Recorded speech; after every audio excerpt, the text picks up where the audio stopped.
Okay, another implicit differentiation, much like y, like 8, sorry. We're given a point to plug in at the end to find the actual slope. Remember, when we take a derivative, we're getting the slope of the tangent line. One thing we have here is we've got a product rule here with x times y. So that's going to make this one a little tricky, but we will be able to handle it. So implicit derivatives. Let's give ourselves some room here.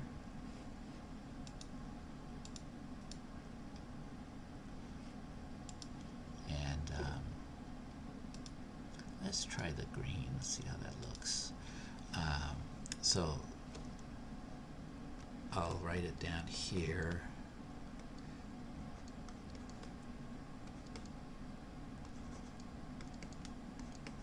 Now the most difficult part is really this part here. So when we take its derivative, remember product rule. We've got a left side and a right side. In this case, the left side is x, the right side is y. The 7 just tags along for the right, as I say, because it's a constant multiplier. But remember, to do this, we're going to take the derivative of the left side times the right side unchanged plus the derivative of the right side times the left side unchanged. So for here, let's just do it down. Well, we could do it up here. So the derivative of the left side, x, take its derivative, it's 1. So and then what's left behind is 7y. The right side is there, there's the y, the 7 tags along, and the derivative of the left side is 1, so it's turned invisible. Derivative of the right side, derivative of y is 1, but that also gives us that marker dy dx. So that's telling us we did take the derivative of y. It ended up being equal to 1, so nothing shows up. And then the left side is there, and the 7 is there. So that's the derivative that goes here. So we get 7y plus 7x dy dx. And when I see these implicit derivatives, this is the one that gives students the most difficulty, is the product rule. We move to the next term, minus 9x. This one's not so hard. It's the derivative of x, which is negative 9, x to the 0, which is 1, so that's gone, and we don't need a marker. Derivative of y is 1, but since we take the derivative of y, we put sort of that marker that we took the derivative of y with respect to x. We take the derivative of 10, and that gives us 0, the derivative of each term. So notice we've got two dy dx things here. We have two things that don't have dy dx. So what we'll do first is we will we need to isolate dy dx. So let's subtract 7y, because that doesn't have a dy dx, and let's add 9. Let's do that to both sides. Okay, equations we have to do. This is algebra from here on out. The calculus is pretty much done.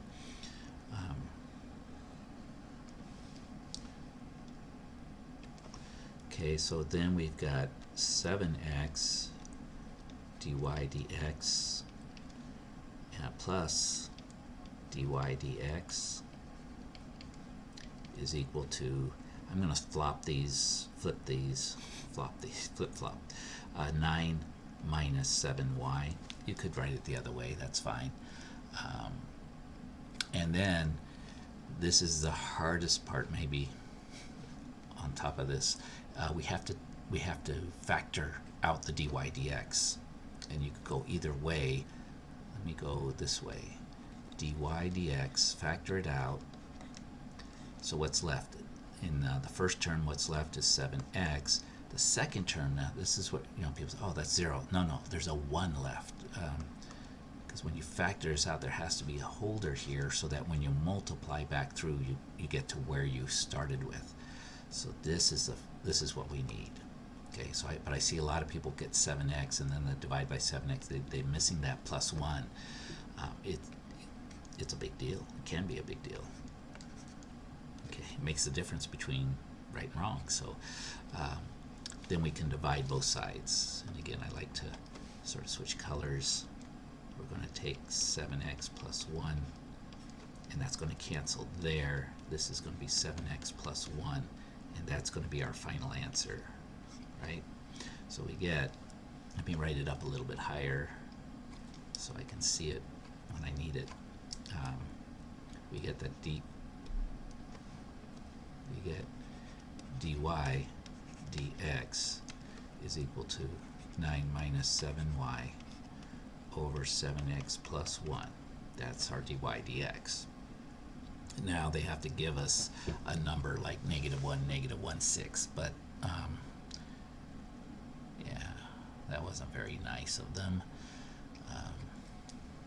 And again, this goes, sorry, I'm in the wrong screen. This goes over here. And then we've got to plug this in. So -1, -1/6.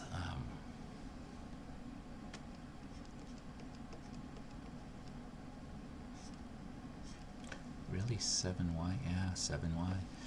Okay. So dy dx at this, so we plug in -1 for x, so we're going to get 9 minus 7. Y is -1/6. In the denominator, we get a -1, so 7 times -1 plus 1. Oh, I see. It's actually going to work out kind of nice. That's why they went with that. Because I can see it's going to be -7 plus 1. So let me just do, sorry, wrong screen. -7 plus 1, that's going to be -6 in the denominator. This is going to be 9, let me do that over here, 9 plus, right, negative times a negative, 7/6. So let's do this in terms of 6. 9/6 is going to be common denominator. 9 over 1 multiply by 6 over 6. That's 54 over 6. Let's see, 9 times 6. 4 down, 1 down. Yeah, 54. I confused that fact with 54 and 56. Anyway, this is what we get.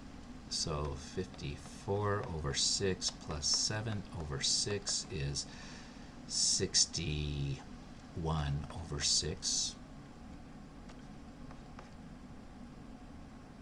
Actually, it doesn't help that much. So we've got 61 over 6 divided by -6. Think of it as -6 over 1. You invert, multiply. So that's 61 over 6 times 1 over -6, 36. Okay, so -61 over 36. They're not even, that's not going to reduce. That's going to be the final answer. -61 over 36.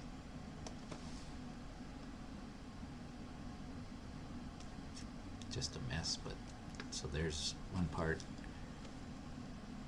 Here's the other part that you put in. Good to go. One more to do, and then I'll make another series. Thank you.